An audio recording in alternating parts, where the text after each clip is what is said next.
Vous allez découvrir dans ce film des situations de travail qui présentent des risques pour votre santé et votre sécurité. Pour chaque situation, nous allons vous indiquer quel comportement vous devez adopter, quelles consignes vous devez respecter pour ne pas vous blesser. Retenez bien tous ces messages, ils vous éviteront bien des désagréments. Le désordre sur des accès de circulation engendre toujours des accidents par chute. L'ouvrier peut ici se prendre les pieds dans un feuillard, chuter et se fracturer un membre ou marcher sur un matériau et se tordre la cheville.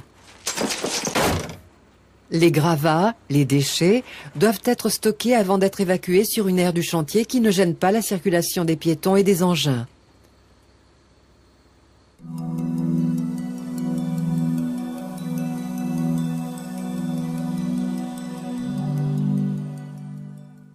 Les planches munies de clous présentent un danger de perforation de la plante des pieds. L'ouvrier qui porte des chaussures de ville peut, en marchant sur les pointes, se transpercer le pied. Toutes les pointes dépassant des planches ou d'autres matériaux doivent être rabattues. De plus, toute personne travaillant ou circulant sur un chantier doit être équipée de chaussures de sécurité, munies d'une coquille et d'une semelle en acier.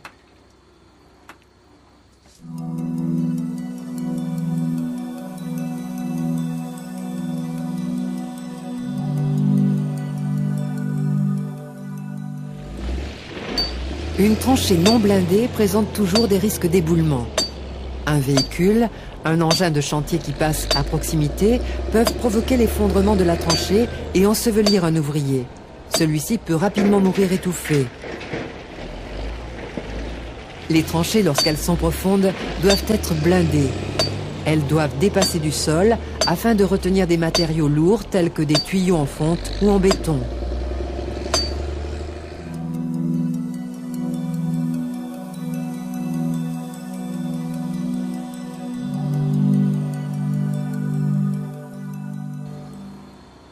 Une tranchée présente des risques lorsque l'on veut la traverser.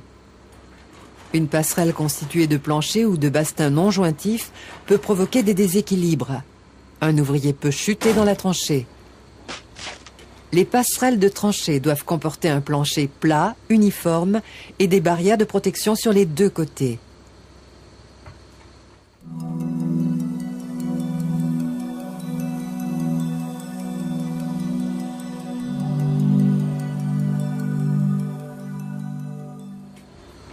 Descendre ou remonter d'une tranchée présente des risques de chute. Dans le cas présent, l'ouvrier peut chuter et aller s'empaler sur un outil au fond de la tranchée. La descente ou la remontée d'une tranchée se fait à l'aide d'une échelle.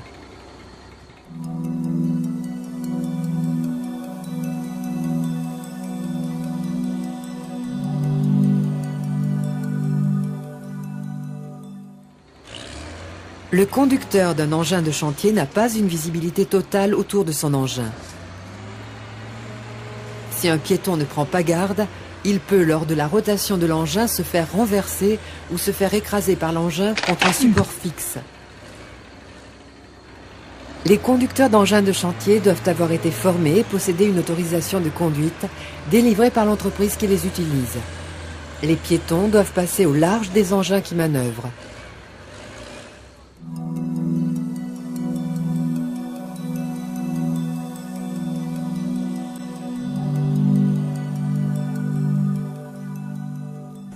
Un véhicule ou un engin de chantier qui manœuvre représente toujours des risques d'écrasement pour les piétons qui circulent sur le chantier. Dans le cas présent, en guidant le camion par l'arrière, l'ouvrier peut chuter et se faire écraser par le camion sans que le conducteur le voie. L'ouvrier doit guider le chauffeur en se positionnant sur le côté du camion, afin d'être vu par le chauffeur et de ne pas être écrasé s'il venait à chuter.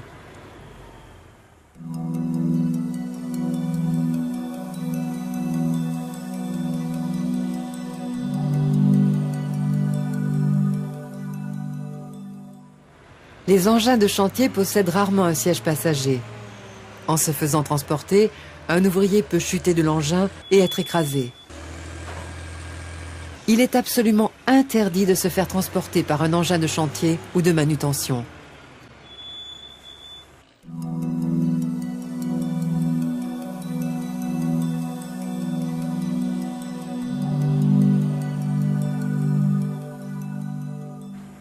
Le poids transporté dans une nacelle élévatrice est limité par la capacité de l'engin.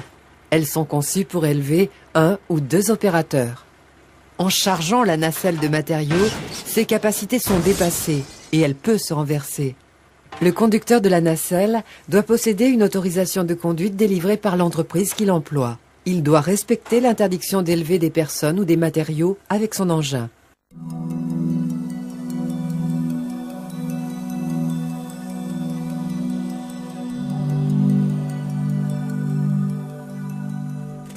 Le transport de matériaux à la grue présente des risques de chute.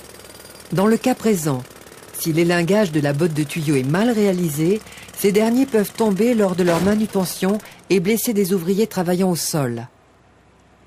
Les charges à manutentionner doivent être réalisées par une personne compétente, un élingueur. Cette personne a été formée en conséquence.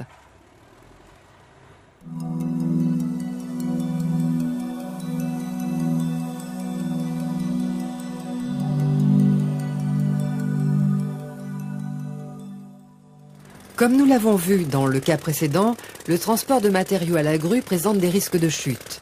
Ici, les agglomérés peuvent tomber au cours du transport et blesser des piétons.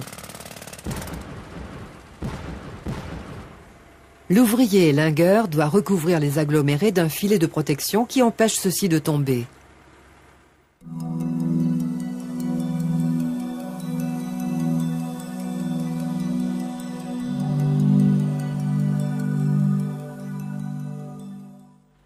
Sur un bâtiment, toutes les parties ouvertes donnant sur le vide doivent comporter une protection collective.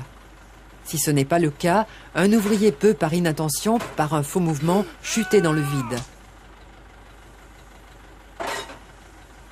Les protections collectives doivent être installées. Leur rôle est d'éviter la chute de hauteur d'un ouvrier.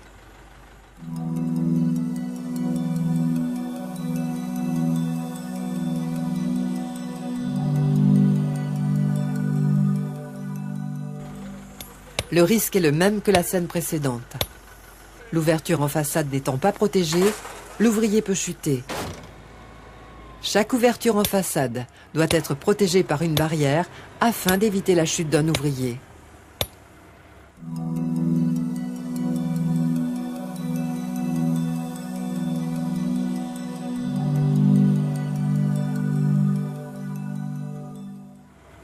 Les escaliers sont des voies de circulation très empruntées, avec des risques de chute très importants. Ils comportent toujours des barrières et rampes. Si ce n'est pas le cas, l'ouvrier peut chuter lors d'un faux pas ou d'une bousculade.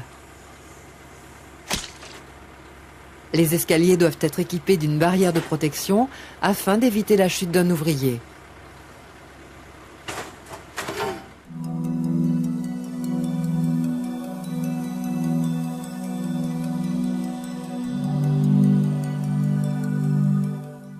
Les ouvertures dans les planchers présentent des risques de chute de hauteur. Si elles ne sont pas balisées, protégées par des barrières, un ouvrier peut chuter. Ces ouvertures doivent être en permanence entourées de barrières de protection afin d'éviter les chutes de hauteur.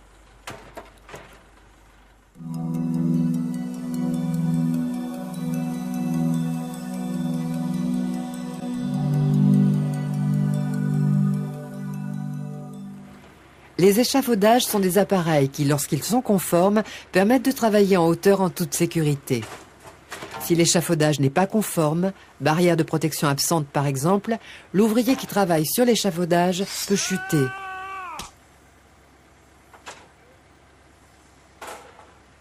Les échafaudages doivent comporter une lisse, une sous-lisse et une plinthe, afin d'éviter la chute de personnes, d'outils et de matériaux.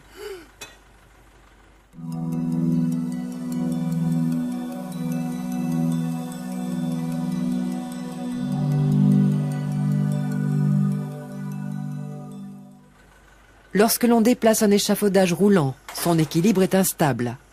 Si un ouvrier est resté sur l'échafaudage, il peut, au cours du déplacement, faire basculer l'échafaudage et chuter. Le déplacement d'un échafaudage roulant doit s'effectuer sans ouvrier sur le plateau. Sur le lieu de travail, l'échafaudage doit être positionné à l'aide des stabilisateurs.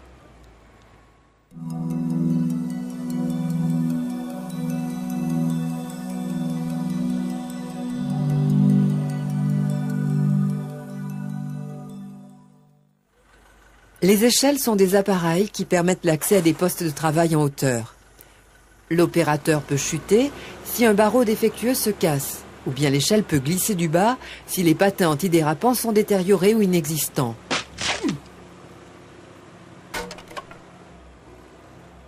Les échelles doivent être régulièrement vérifiées et réparées, ou changées si les barreaux ou les patins présentent une défaillance.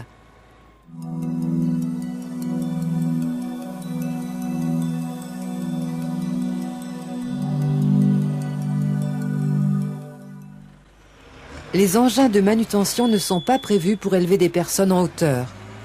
Dans le cas présent, l'ouvrier monté sur la palette ne dispose d'aucune protection contre les chutes. Il peut tomber et se blesser gravement. Il est interdit de se faire élever avec un engin de manutention. Seules les nacelles élévatrices sont prévues pour le travail en hauteur. Le conducteur de la nacelle doit posséder une autorisation de conduite délivrée par la société qui utilise ses services.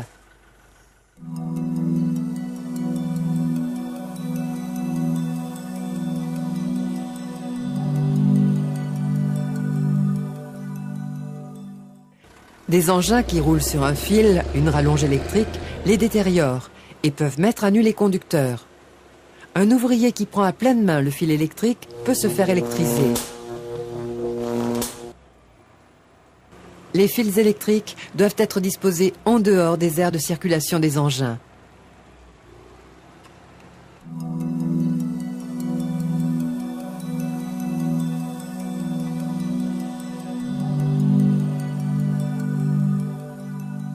L'intérieur des armoires électriques de chantier comporte des conducteurs mis sous tension. Si l'armoire reste ouverte, un ouvrier qui transporte un matériau conductible, un tube d'acier par exemple, peut par inadvertance entrer en contact avec les conducteurs internes de l'armoire et être électrisé. Les portes des armoires électriques doivent être en permanence fermées.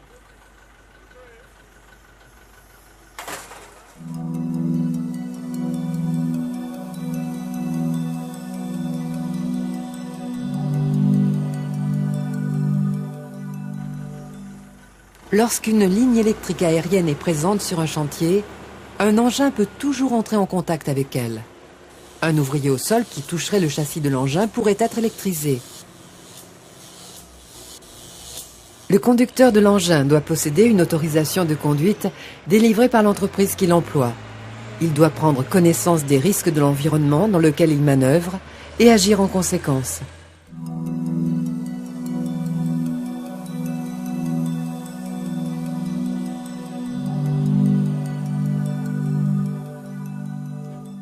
Sur un chantier de bâtiment, il peut se produire des chutes de matériaux, d'outils. Même s'ils ne sont pas très lourds, ces objets en tombant peuvent acquérir une force importante et provoquer de graves lésions à la tête. Le port du casque est obligatoire pour toute personne qui travaille ou circule sur un chantier de bâtiment.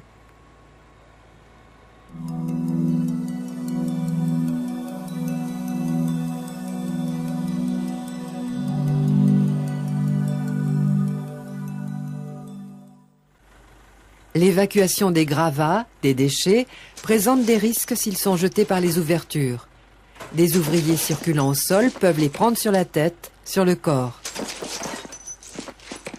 L'évacuation des gravats doit se faire à l'aide d'une goulotte se déversant dans une benne ou par les voies de circulation interne du bâtiment.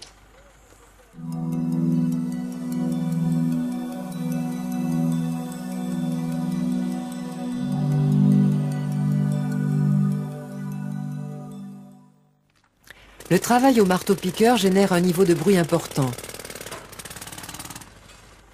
Les personnes exposées à un niveau sonore supérieur à 85 décibels A peuvent être atteintes d'une surdité. Roger, t'es sourd ou quoi? Les salariés exposés à ces niveaux sonores doivent porter des protecteurs anti-bruit.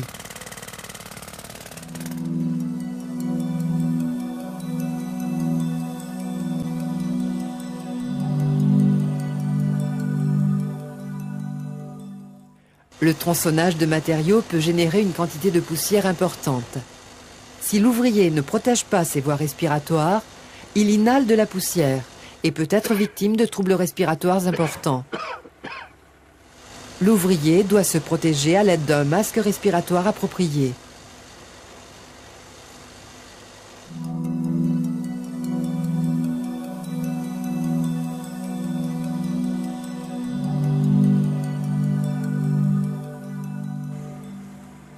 Un repas doit être pris dans de bonnes conditions d'hygiène. En mangeant sur le chantier, l'ouvrier peut avaler des substances nocives ou toxiques, qui même en petite quantité peuvent provoquer des intoxications graves. Avant de manger ou boire, il faut se laver les mains et prendre ses repas dans un local prévu à cet effet.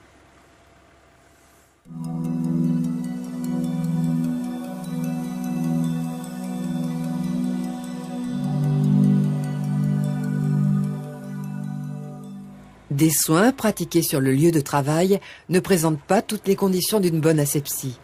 La plaie mal nettoyée et mal protégée peut s'infecter, s'enflammer. Toute blessure, aussi bénigne soit-elle, doit être soignée à l'infirmerie par une personne habilitée, un secouriste, une infirmière ou un médecin. Le pansement doit être renouvelé.